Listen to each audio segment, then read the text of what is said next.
Hi everybody, this goes out to all the students who are doing fundamentals of physical geography and probably working on your essay about now. I thought it would be an appropriate time just to give you a little bit of encouragement and a little bit of a reminder about some of the basics about what you should be doing as you're working on this essay. The first thing that has become apparent talking to a few of you and giving you a bit of feedback on draft essays that I've seen is that it's probably worth reminding you, first of all, number one, there are very clear instructions in the module handbook about what you need to be doing for this essay, things in terms of word length, the deadline, the titles and so on. Make sure that you're completely clear on those instructions first of all, and if you have any questions, if you're not sure about anything, then either talk to your tutorial group tutor if you have tutorials in ESC 10035, or if you don't have a tutorial group in that module, then just come and see me or drop me a line, drop me an email, and I'll be glad to help with any queries that you have.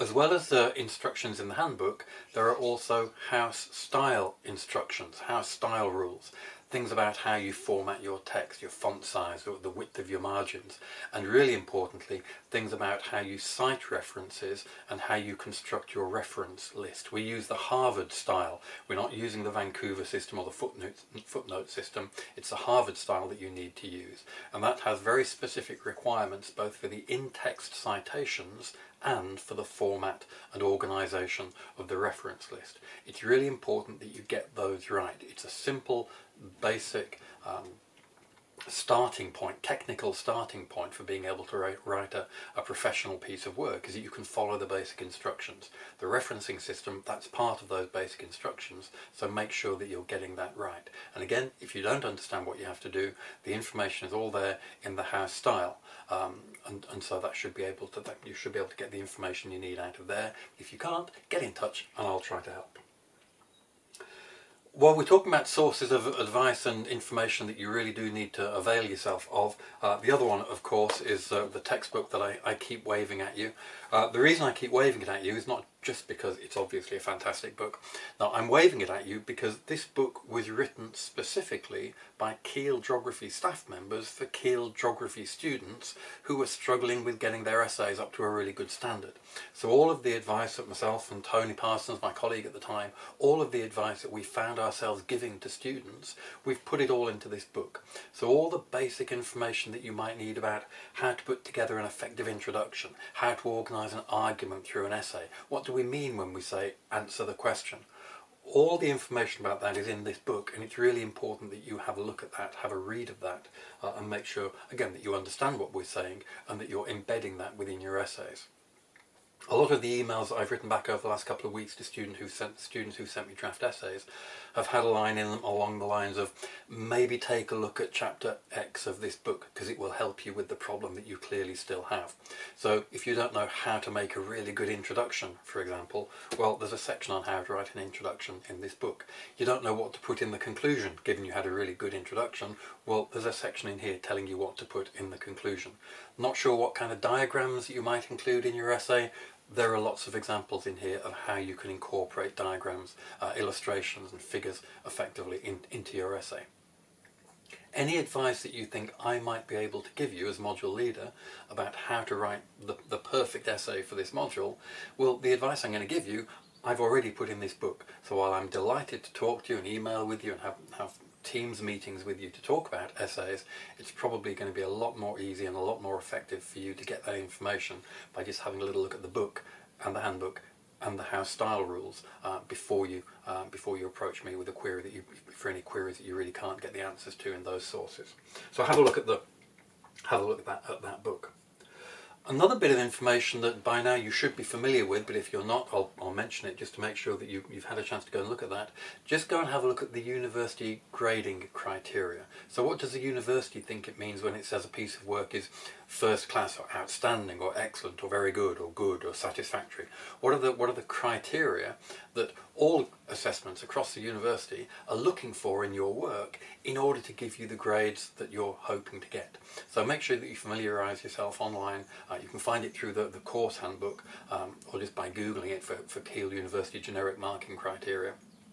Just make sure you're aware of how marking works at Keele and so how your essay will be assessed. There are also, for the module, there are also specific assessment marking criteria. So for example, you'll have seen these already in the handbook, but it gives you a list of different criteria, such as your response to the title, whether you're answering the question or not, the depth and detail and examples that you're providing, your references to literature, your style, whether you've made any basic errors, and whether you're managing to demonstrate independent thinking. Those are the criteria that we list here as being things that we're particularly interested in. And then you'll see in the handbook that for each of those criteria, we say what you need to do in order to achieve a particular class or grade in the mark for your essay. So we're using what we call a threshold-based marking scheme, which means that in order to achieve a certain grade, you need to have demonstrated a certain level of achievement under those different criteria. So for example, looking at the first one there, just to see how this works, it says the criterion is the response to the title, which might be the answer to the question or your ability to fulfill the specific instruction in the title. Well, to get a first class mark, grade A, 70 and above, you must answer the question fully, directly and effectively. If you do that, then you're in with a chance of getting a first. If you don't do that, then you're not. And then we move down to the next class, the 2-1 or the B+, and it says there, well, you must at least answer the question with little omission or deviation. So if you don't give a full, direct and effective answer, well, if you at least give one that doesn't miss much, you can still get a 2-1. If you don't even do that, and you're actually just partly answering the question, and there aren't serious omissions, but by implication there are some omissions, then you're looking at the 2-2 or the B-. And if your answer, moving across to the right of the page, if your answer is only providing a partial, if you're only providing a partial answer, so you're missing loads of stuff out, well then clearly you're not going to be getting those higher grades that you'd be looking for. So have a look at that threshold-based marking scheme and just make sure that you're fulfilling everything that it says in that Class 1 Grade A column, or at least aiming to have a good shot at achieving those, and then you'll have a good shot of getting a Grade a first class mark for your essay. So have a look at those marking criteria and make sure that you're doing your best to answer those. Now, as I mentioned, I have already had a lot of emails and queries from students. I've had a look at some draft essays. And the kinds of feedback that I've been giving to students on the drafts that I've seen, the feedback has been very similar for all the different students that I've been talking to. Some of you are doing great, some of you are approaching the stage where you're doing great. You will all get there in the end, I'm sure. But the common bits of feedback I've been giving have been these. I jotted them down to make sure I gave you all of them. The first one, the most common thing, seems to be that I'm saying to students, read the instructions, go back and have another look at the handbook, go back and have another look at the house style. You've misunderstood or you've just not yet seen that really important instruction. So read the instructions. Read the How to Do Your Essays book. A lot of students have submitted draft essays where the introductions are very thin. You're not really getting to the point, you're not answering the question, you're not demonstrating what the key themes of your essay are going to be, you're not setting up the structure of the essay effectively, you're not engaging the reader effectively at the beginning of the essay. There are a number of jobs that a good introduction needs to do, and you need your introduction to do that. The instructions or the advice as to how you can do that are in the textbook. Have a look at that textbook and make sure that you're doing it properly. So read the how-to book. Another very common bit of feedback that I'm giving to students is, well, answer the question. Just look again at the question or look again at the title to the essay and make sure that you're answering it. So I've got the list of titles in front of me here. And it says, well, let's start with number 1. Number 1 is explain and illustrate what people mean when they describe physical geography as a dynamic and research-based discipline. So you have to explain what people mean, and you have to illustrate what people mean. You have to do both. That's two separate things. So you say, well, what people mean when they describe physical geography as a dynamic and research-based discipline, it's this, because look, this is how it all works. So you explain what people are doing when they're describing it that way. You also have to illustrate it. And you say, because look, for example, here's some research, here's what some people have said about the subject, here's something that happened in the discipline. It's an illustration, it's an example, it's a demonstration of how the first half of your answer works. You've got the explanation and you also need the illustration. So if you've just done the explanation without the illustration, or you've just done the illustration without the explanation, it's hard to give you the full set of marks that we'd like to. Question 2 is similar. Summarise and compare the main competing theories that have been proposed for the origin of drumlins. So if you just say there are 4 main theories that have been proposed for the origin of drumlins, here they are, 1 blah blah blah, 2 blah blah blah, 3 blah blah, 4 blah blah blah. Okay, so you've summarised them for me. You now need to compare them as well, where you say, oh, they're all very similar, because look, they're all based on shear stress and blah, blah, blah. Or, oh, they're actually all very different, because some of them depend on hydrology, whereas others of them depend on something else. Or, oh, these two are very similar because they're like this, but this one's very different because it comes from a different angle and it does that. So you're summarising them all, and you're looking for the similarities and the differences and making that comparison. Now, both of those, number 1 and number 2, they aren't exactly questions, they're instructions. And so if we go back to the criteria, the marking criteria, the first criterion there was the response to the title, brackets, answer question, or fulfill the instruction. With those first two, explain and illustrate and summarise and compare, you have to fulfill that instruction. You have to summarise, you have to compare, you have to explain, you have to illustrate. Other titles in the list that you can choose from, basically it's the ones with question marks at the end, they are questions. So question number 3, what difference does it make to the planet's physical geography that Earth's axis is tilted relative to the orbital plane and that the planet rotates around its axis? So the question there is, what difference does it make? So your answer has to say, it makes a lot of difference, because look, there's this, there's that, and affects it. Or you might say, oh, it doesn't make much difference, because look, it does this, but it doesn't do that, it doesn't influence that, has no impact on that. So the question is, what difference does it make? So the answer has to be, this is the difference that it makes. Number 4, do you agree that blah, blah, blah? Well, you have to tell me if you agree or not. You might agree or not agree, or you might partly agree. You might agree in some situations, but not other situations. You might agree at one time scale, but not at another time scale. But I need to know whether or not you would agree, whether or not you agree. But anyway, you can work through those and choose the ones that you, well, by now you probably have chosen the essay that you're wanting to work on there, but just make sure that you understand exactly what the question or exactly what the title is requiring of you, and make sure that you do it. Either fulfill the instruction or answer the question, and stick to the topic and cover the whole of it. Don't miss big chunks, miss chunks out. So that's one of the big bits of feedback that I've been giving to students, is answer the question. Another bit of feedback I give is structure your answer clearly. Your answer is going to be a complicated beast. The answer isn't just yes or no.